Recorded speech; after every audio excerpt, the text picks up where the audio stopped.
He traded 15 rifles and 15 blankets to marry a native woman.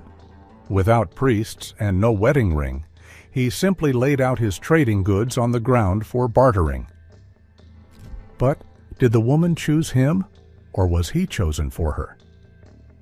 How many deals like that do we call history, and how many do we call love? And what other bizarre traditions did mountain men practice back in the day? This episode is what the history books won't say, but we will. My name is Sam, and this is Wild America. And now, let's start at the very top. Number 1. Intermarriage. In the early 1800s, where rivers split the land and valleys opened wide, mountain men took native wives. It wasn't strange. It was simply survival. These men, these trappers, scouts, loners, lived far from towns. A wife from the tribe meant safety. She meant you'd eat through winter. She knew the land. She knew the signs. When you marry her, you step into a whole way of life. Trade went easier that way. You moved pelts without fear. The tribe gained too: iron tools, powder, and cloth from far places. It was give and take. Some men stayed, some left when the snows melted and the beaver runs dried up. But for a time, they shared something real. And in that space between two worlds, families grew. Children born with pale hair and dark eyes. Homes where two languages echoed by the fire. The line between us and them faded. You see, white women were rare out there. If a man wanted kin, he looked to the people who were already home. And sometimes the union was formal, blessed by elders, marked by gifts. Other times it just was. No preacher, no paper. The wild didn't ask for proof. Then came summer, the rendezvous. A valley high in the mountains, wind running clean through the grass. Hundreds gathered, trappers, traders, tribes. They brought pelts, powder, knives, sugar, and something else. Some came looking for wives. It wasn't romance, not in the way townsfolk might know. It was goods laid down on hides: beads, tin, a rifle, maybe a horse. One man once brought 15 rifles and 15 blankets, said he wanted to marry. Another brought red cloth and silver, beads that caught the light. These were signals. Can I protect her? Can I provide? Will I stay? The family watched, listened, judged. Not just the offer, but the man, his face, his hands, what he might bring or what he might bring down. It was slow and quiet. A nod, a silence, then a deal struck. Sometimes a fire was lit, and two lives moved forward. But there was more underneath. There was risk, there was trust, there was the pull of wanting to belong. And sometimes the woman chose. She stepped forward, offered her hand, not for love alone, but for her people. If he took it, he took on more than a wife. He took on her world, her kin, her fights. He hunted with her brothers, ate with her uncles, slept in her tent. In return, they got steel, cloth, and fire in new shapes. As mentioned earlier, most of these unions had no church, no preacher, and no rings. All they had was a feather passed hand to hand, a few words spoken quietly, maybe a drum beat, maybe the click of sticks keeping time. It was enough. For the woman, it was a crossing. She left behind her mother's stories, her sister's songs. She stepped into something unfamiliar: wood smoke in cabins, snow through the cracks, a man who didn't know the land like she did. But she saw the edge of something else too, a way to move, to speak where decisions were made, to carry her people's voice into new spaces. She kept her mountain man of a husband alive. She sewed his coat when it tore, fed him when meat ran low, taught him how to walk quietly through snow, how to read the sky, how to dig for roots when his hands shook from hunger. And he gave back. He used his rifle to guard her kin, traded on her behalf at the fort, paid off debts that might have dragged her people down. And together they built something small, a life held together by trust, a life that worked in places where nothing else did. Take William Bent, a trader. He married Owl Woman of the Cheyenne. Aside from love, it had mostly to do with power, peace, connection. Their bond tied his fort to her people. She became the bridge, the steady voice in two worlds. She raised 4 children, held tempers down when talks ran hot. She mattered. For Bent, marriage to Owl Woman gave him standing. It gave him reach. It gave him reason to keep the peace, and a reason for the tribe to do the same. For her father, White Thunder, the marriage brought something back. Honor, position, a daughter at the center of something bigger than either side alone. Even speaking to a Cheyenne woman carried weight. You didn't just walk in and ask. Bent knew that. He followed the steps. First came the ponies, traded with White Thunder as a sign of respect. Then came the visits, always watched. Yellow Woman, Owl Woman's sister, made sure the line wasn't crossed. The Cheyenne believed in patience. No touching, no promises, until they were real. And when Bent was ready, he returned with horses, gifts, and tobacco. He shared a pipe with White Thunder, slow puffs under open sky, a ritual of peace, a way to speak without words. Owl Woman wanted the marriage, but the final word was her father's. It was he who placed her hand in Bent's, then added, Yellow Woman's hand too. That gesture meant Bent was now tied to both sisters, not just to one woman, but to the family. The wedding took place near the fort in 1835, maybe 1837. Sources disagree. But the moment itself was clear. A lodge was built for them. Owl Woman was carried into it. Bent handed out gifts like blankets, tools, and trinkets, symbols of abundance, of commitment. Then, after the marriage, Bent was made a Cheyenne sub-chief. He was now family. He was kin. And he wasn't the only one. James Beckworth, born in 1798, became part of the Crow. They said he looked like the lost son of a chief. So they brought him in. He married a chief's daughter, maybe more than one. He fought in battles, rose to war chief. We've got a special episode on Beckworth on our channel. Almost 12 hours filled with his incredible one-of-a-kind story. So be sure to check it out when you're done watching this one. In the meantime, there was also Jim Baker, who married Marina, Chief Washaki's daughter. He too was taken in, lived among the Shoshone, and became one of them. And you know it wasn't rare for these men to have more than one wife. Some tribes allowed it. The men followed those ways. However, the children born from these unions walked 2 worlds. They spoke at least 2 tongues. They knew 2 ways of life, and that gave them power, but also hardship. As America pushed west, laws came. Laws that said these marriages didn't count, that they weren't legal, that mixed children had no rights to land or name. Still, those children were bridges. They helped translate during treaties. They helped avoid war. They were the middle ground. And communication wasn't simple. People spoke in fragments, some English, some French, some tribal tongues, some Spanish. And when words failed, they used signs. A hand gesture could mean danger, or welcome, or trade. Everyone used what they had. A little of this, a little of that. A patchwork language for a patchwork life. And that's where the next bizarre tradition begins, with the language born between worlds. Number 2, hybrid tongues. Out in the mountains, far from cities and soft speech, men made their own way of talking. They needed to. No one spoke the same. French, English, Spanish, Lakota, Crow, Ute. Words from all sides thrown together, hammered into shape by need. Trade needed talk after all. Heck, survival needed talk. So they built something rough but useful, a new kind of language. It wasn't proper. Not was it polished. Just enough to make sense.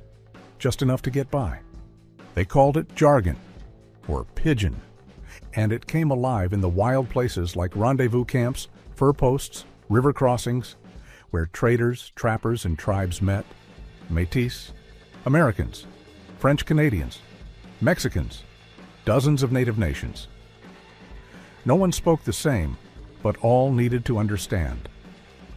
So they pointed, gestured, talked with their hands. Plain sign language filled the gaps. Words were borrowed, bent, broken down. Grammar stripped to the bone. Sometimes one word carried the weight of a sentence. Other times, a chain of pieces, stuck together, said what had to be said. That's how native languages worked. Long, braided words with meaning folded deep inside. But they weren't meant to be forced into French or English shapes. That only twisted the meaning more. Even missionaries who tried to learn these native tongues found it hard. These languages weren't simple. They were built in layers, tied tight with rules that no one wrote down, only passed along. You needed someone patient to teach you how they fit.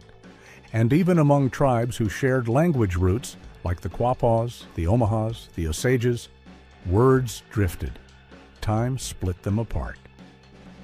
The river took one group downstream, another went up, and the last stayed in the middle. Their tongues followed. What once was shared turned strange. So the pidgin stayed. It was a tool, not a mother tongue. No one's first language, but everyone's second. Built from scraps, forged from need, spoken with hands, with eyes, with fragments of 10 worlds pressed into one. Furthermore, in addition to pidgin, at the rendezvous where hundreds gathered, they traded, shouted, joked, and argued in a broken mix of every language they'd picked up on the trail. This Rocky Mountain pidgin never made it to paper. It came and went with the wind. It lived in the mouths of men and then disappeared. Unlike Chinook jargon up north, which made its way into books, this mountain talk stayed wild, passed from man to man, campfire to campfire. Then, after 1840, the world started changing. Government men came, missions opened, schools pushed English. The old way of talking, patched together from need, started to fade. But for a time, it held. The words stuck to their gear and their stories. They called cheap trinkets foufara, a twist on the French word for show-off. Tobacco was plain old baccy. They buried pelts and powder in a cache, from the French word for to hide. Their leader was the bouchouet, a butchered version of bourgeois. They smoked kinnikinnick, bark from native land. They drank aguardiente, their slurred version of agua ardiente. A fool was a pilgin, taken from Chinook jargon's word for pigeon. As for canoes, they had their own word for that too. Hollerwoods, pulled from native tongues. So, yeah, these words weren't pretty. But they worked, and each one told a story. Each one carried a piece of the wild. Now the list of these words is long. New ones pop up every time a trapper's tale gets told. But let's take a look at a few more. For instance, when we say Ashley and the boys, we're talking about General William Ashley's first supply runs to the trappers. He brought trade goods out west so they didn't have to carry pelts all the way back to St. Louis or Taos. And his boys were the traders who made it possible. Also, Afer means before. Beaver sharn is a stick chewed by a beaver. Mountain men prized it as a lucky charm and medicine, especially when they gathered several at camp. Beans means seeing how, and Bav simply stands for above. And here's one many of us already know. Cuz means because. Cap is the percussion cap on a gun, and caps up means you've loaded one. Come and comed mean come over and came over. Cahoots are partners. to chick. Something is to check it, so chicking your traps means you're checking your traps. Sightin' is exciting. And when you hear folks say dagnabbit, they're cursing a missed shot or a bad break. Done and does cover did and does. M is them. Forget is forgot. Fur means for. Get means get, and goad means went. A hawk is a tomahawk, and hoss is horse. Hafta means have to, and inta means into, and Jawan is talking about old times. Now, when someone knows where his stick floats, he knows exactly what he's doing. Catchin', catch, and catched are all about catching something. Liquor is whiskey. Looky means look here. Muzz is any muzzle-loaded gun. More strangely, a man is a squaw's squaw, and knowin' means to know. Knowed means should have known. Ol means old. Onlyest is the only one. Purty is pretty. Pretty means in just a bit. Plumb center is a perfect shot. A powder horn is a buffalo horn filled with black powder, and a patch is the cloth that wraps your ball before loading. To plug a critter is to shoot it. Now, when you wrecked something, you stood it back up. Sumpin' means something.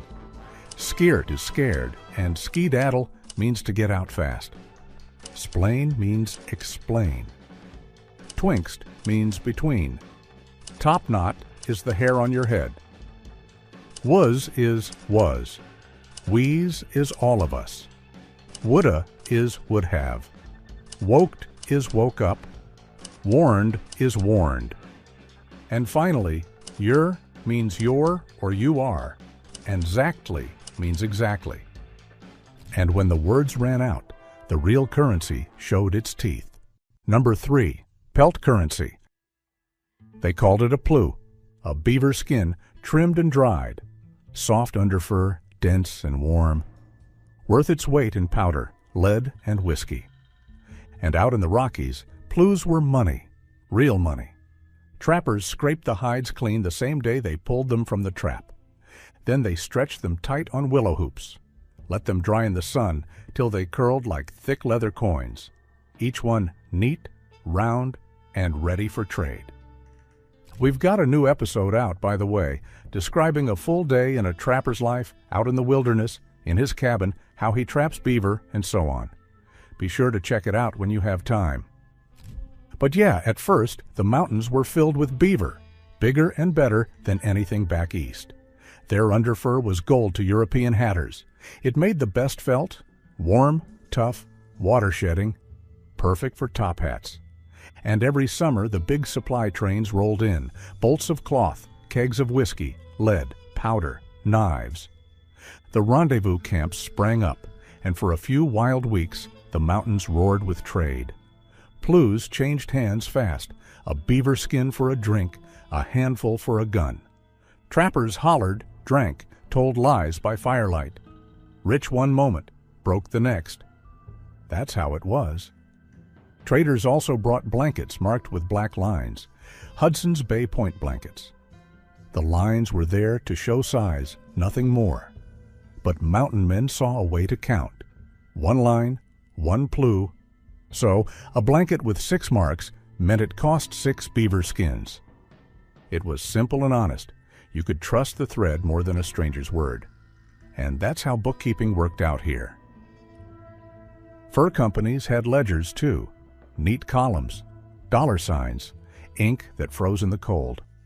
If a man took goods on credit, they kept track, and sometimes he got a paper note instead of coin.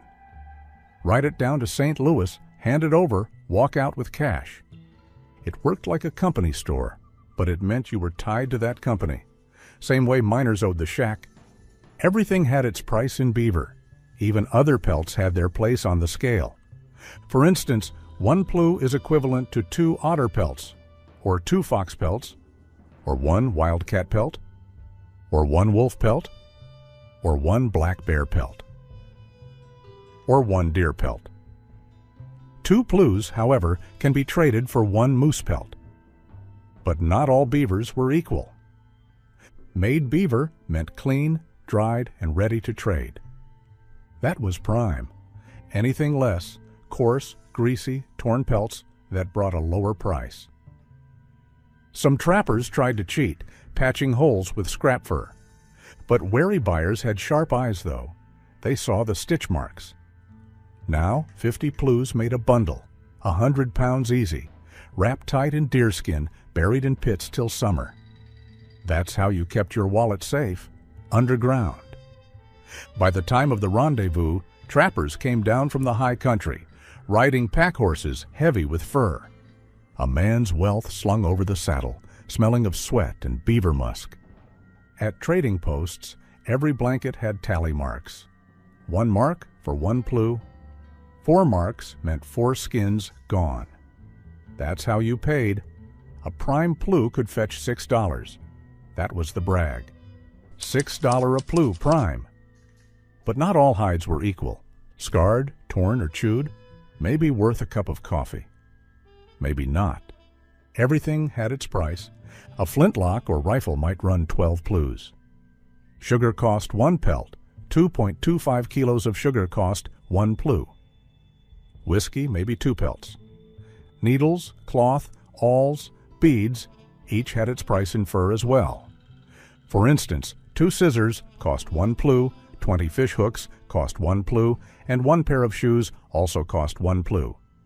It was a strange kind of economy, one where your fortune lived on the backs of animals. When the beavers were plenty, money flowed. And when they were gone, so was your living. However, plue prices changed with the times. In the late 1820s, beavers were aplenty, pelts stacked high. But by the early 1830s, their numbers dropped. Beaver got scarce. London and Boston still paid top dollar nonetheless. Demand stayed high over there, and that drove the value up. But then fashion changed and moved on. Silk hats took the place of beaver felt. Buffalo robes also rose in demand, and the pelt market changed. And just like that, the beaver lost its worth. But back when their bags were full, mountain men picked sides and played war during rendezvouses. Number 4. Mock battles. Aside from trade, rendezvous were also for showing off, for testing fortitude, for playing at war. Out there in the high country, once the horses were fed and the goods swapped, the men turned to something else, something loud, something fierce, though no blood was meant to spill. A horn would sound. Men would grab their gear, powder horns, rifles without bullets, tomahawks. Then 2 sides formed, drawn from trappers, voyageurs, sometimes a few native allies. They would then pick their spots behind logs, rocks, brush. Then it began. Shouts would crack through the woods. Muskets snapped, shields jangled, dust rose in clouds as men charged, ducked, and crawled. It looked like war, but it wasn't. They called it a mock battle, a rough kind of theater, a test. The idea didn't come from one place. Native warriors had long trained with war games. Real moves, no real wounds. Trappers from Europe brought memories of drills and marches. The 2 ways met out here in pine corridors and creek beds. They fought hard, even without bullets. Flanking, feinting, ambushes from behind brush. The rules were loose, but the effort was real. Crowds would gather to watch. Women, traders, cooks, anyone who wasn't fighting. They shouted bets, laughed at blunders, cheered clever moves. For the mountain men, this was wonderful practice, a way to sharpen what kept them alive. Quick hands, quiet feet, eyes that could read a ridge like a book. And when it was over, they'd laugh, slapbacks, and pass bottles. But for a while, they were wolves again, not traders or drifters. They were simply men in the wild, proving they still had the edge. Afterward, the men would come together with grins, handshakes, and shared swigs from a whiskey jug. Winning wasn't the point. Losing wasn't shameful. What mattered was how you fought, how you moved, how you made the other side sweat. In some years, old rivalries flared. For instance, men from the Rocky Mountain Fur Company squared off against trappers wearing the American Fur Company's colors. They'd paint themselves up, borrow tomahawks, act out scraps with the Blackfeet or Crow. Younger scouts, hungry for respect, danced the steps they'd seen from Nez Perce or Lakota warriors. The older men laughed, nodding at the memories stirred up, some from out east, some from battles long past on the plains. It was basically a ritual, a way to build trust, to test the edge of a man and see what lay beneath. And when the noise died down, they marked the end with a truce. After all, out here, there weren't many laws. But there was honor. And that night, the firelight made it real. But by the 1840s, the trade slowed. The rendezvous stopped. The games faded. But the stories held on, in journals, in scraps of old newsprint. But when it concerned natives, after you've earned their respect, you then earn a name. Number 5. Taking on new names. Now, mountain men set their traps and traded fur, but that wasn't the whole of it. They ate by the same fires, slept under the same stars, married into the tribes, learned the languages, wore buckskins, wore moccasins, and when they stayed long enough, the indigenous people gave them names, not just nicknames or tags, but real names, names with weight, names with meaning. You see, in native life, a name isn't fixed. It can change with time, like rivers do. You're born with one, maybe, but as you grow, through dreams, through danger, through deeds, it can change. You either earn a name, or it finds you, a vision, a storm, a scar, an act of courage. These could all shape a new name. Elders would decide, sometimes in ceremony, and the mountain men became part of that. Not all of them, but many. As we talked about earlier in the episode, they became brothers, fathers, husbands. They became Crow, Ute, Blackfeet. And with that came names that fit their new lives. Names that told who they were, not where they came from. For example, modern names like Ashley, Chloe, and Olivia may indicate faint traces of nature. Ash tree, green shoot, olive branch. But it's different. The link's weaker now. Industrial life stripped nature from names, called them old, called them soft. Still, there's a gap. In tribal life, a name can mean us, not me. A tribal name might say the people or human beings. It ties you not only to your family, but to everyone. Imagine growing up with a name that means all of us, not just you. Now that carries a weight, a kind of belonging you can feel in your bones. And beyond even that, there are names no one hears. Sacred names, secret ones. Only the person and the medicine man know them. Held close, spoken rarely. Some men leave behind legends. Others leave behind names. James Pearson. Beckworth was both. Born into chains, he broke free and never looked back. He found his place with the Crow, not as a visitor, but as one of them. They watched him, they tested him, and they named him Morning Star, the Antelope, enemy of horses, Medicine Calf, and then Bloody Arm. And that one stuck. It came after a fight where he grabbed a bow from an enemy's hands, blood running down his arm, they say. It wasn't just the wound, though. It was the act, the courage, the fire. The Crow saw it, and they named it. He wore that name like a badge, a mark of respect. Then there was Thomas Fitzpatrick, Irish. A gun misfire wrecked his hand. The tribe saw it and gave him a new name, Broken Hand. It followed him the rest of his life, long after the mountains, long after the wars. Even a Colorado peak bears it now, Broken Hand Peak. The land still speaks his name. Jim Bridger had two names too. The white trappers called him Old Gabe, but the Crow, they called him Cassidy, or Blanket Chief. You see, he'd once offered blankets during a tense talk. It was meant as a gift, a peace offering. So they saw the gesture, felt the honesty, and they gave him a name that said who he was. A man who bridged the gap. Jim Bridger was one heck of a frontiersman. Be sure to check out his 9-hour episode on our channel when you have the time. There was also William Shirley Williams, Old Bill. He spent decades with the Osage. He lived their ways, sang their songs.